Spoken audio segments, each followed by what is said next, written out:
couleur de la solution. De la solution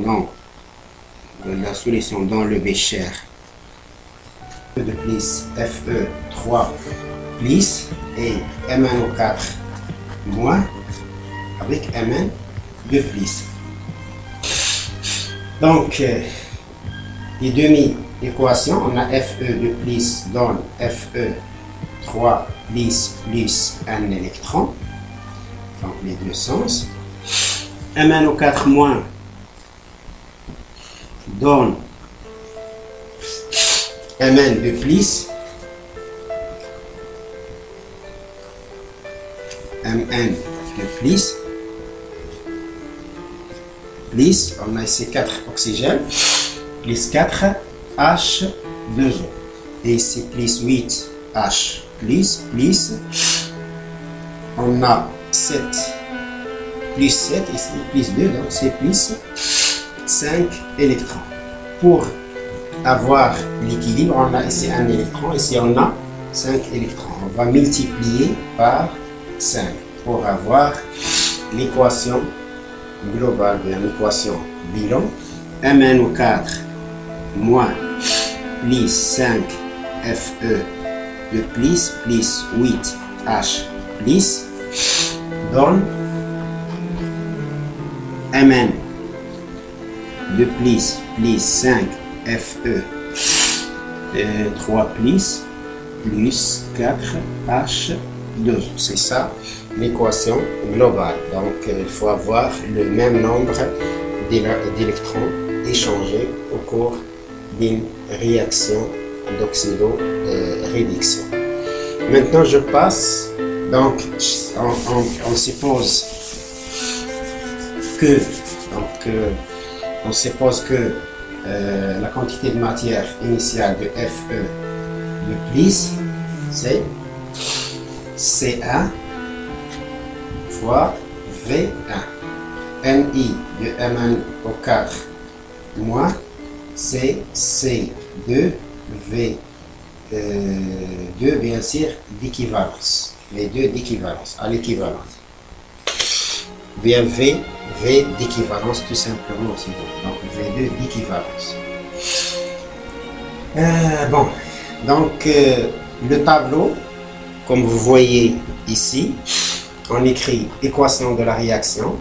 L'équation de la réaction que nous avons déjà trouvée, MnO4 moins plus 5 Fe de plus 8 H plus, donc Mn de plus 5 Fe 3 plus 4 H2O. Donc l'état du système initial en cours final, initial c'est 0 l'avancement, X, XE. Donc ici on a C2, V2, C2, V2 bien, C2, V2 d'équivalence, ici d'équivalence, et ici on a d'équivalence. Initial. Donc ici on a le coefficient stoichiométrique c'est 1, donc ici on a 1, 1. Ici on a 5, donc C1 V1, C1 moins X ici. C1 V1 moins 5X devient ce nombre 5, c'est le coefficient stoichiométrique 5, moins 5XE. Mn de plus, on a 1, le coefficient stoichiométrique 1, donc X, XE, pour 5, on a 5X, 5XE.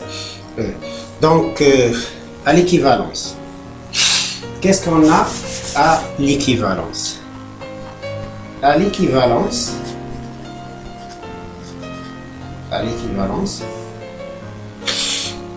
les deux réactifs sont limitants, c'est-à-dire que Ni,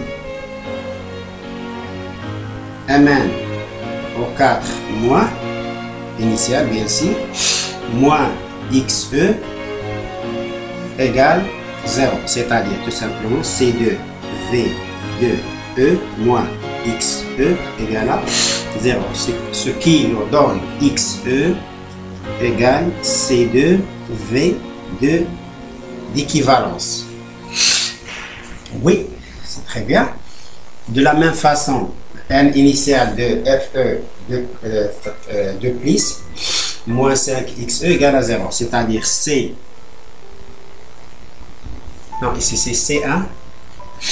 C1 C1 V1 moins 5 XE égale 0. C'est-à-dire que XE égale C1 V1, c'est-à-dire moins C1 V1, avec moins C1 V1 sur 5.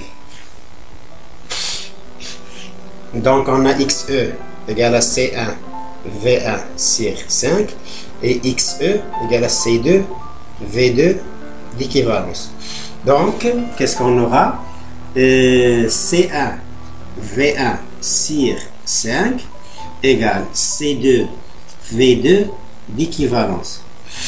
Enfin, C1 égale, donc c'est 5 C2 V2 sur V1. Donc c'est ça l'expression de la concentration. Application numérique.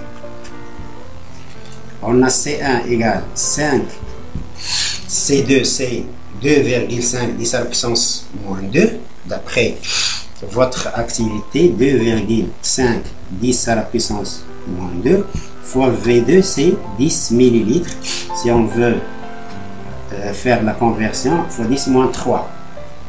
Et on a V1 aussi c'est 10 fois 10 à la puissance moins 3, 10 à la puissance moins 3 pour faire la conversion en litres.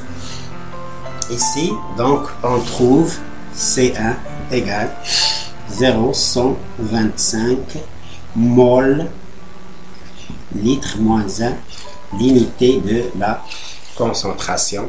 Ainsi, on a terminé cette activité, on a terminé la leçon. Merci pour votre attention.